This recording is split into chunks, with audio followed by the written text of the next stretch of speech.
Tom Brady and Rob Gronkowski will be in attendance when Patriots' mandatory minicamp gets underway tomorrow. The two skipped organized team activities, but their arrival for minicamp is a sign they're ready for the dawn of a new season. In Game 1, the Celtics made the King look like a jester. LeBron James was a -32. That has put the Celtics and their fans on high alert heading into Game 2. When people think of getting off to a fast start, they tend to think of playing fast. Well, the way the Celtics got off to a hot start tonight against Orlando was defense and controlling the tempo.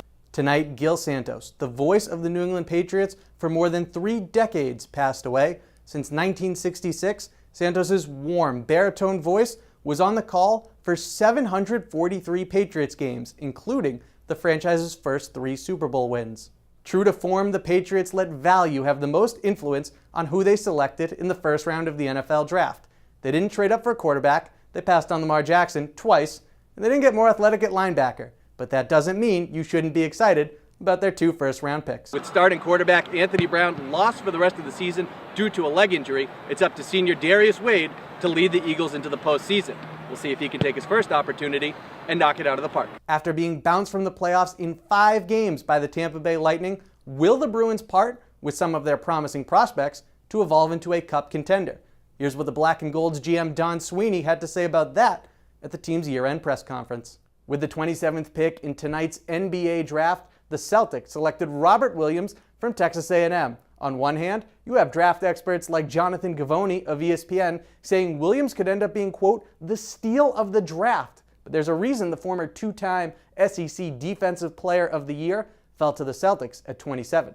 According to Yahoo Sports, among other reputable outlets, there are concerns about Williams' work ethic as well as his health. More specifically, one of his knees. But while not every team was granted access to Williams' medical information, the Celtics were, and it helped give them the confidence they needed to add a big man who's unlike any other on their roster. Kai Bowman flexing for the camera, and that's Bowman stealing and slamming mom and dad. How you feel about that? Breaking news, Patriots wide receiver Julian Edelman has been suspended for the first 4 games of the NFL season. According to ESPN's Adam Schefter, Edelman, who missed the entire 2017 campaign due to a torn right ACL, violated the NFL's policy on performance-enhancing substances. Edelman is appealing the suspension.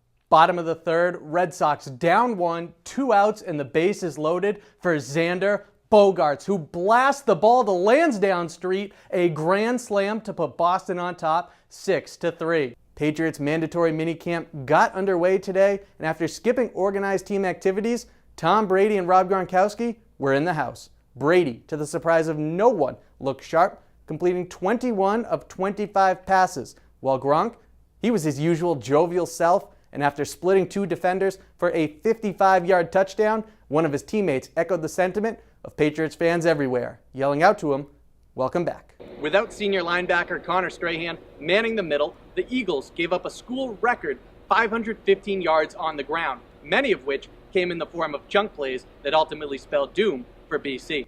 Final minute of the first frame, Terry Rozier splits the defense, doing moves you only see in video games, then throws it up top to Marcus Morris. Celtics up 3.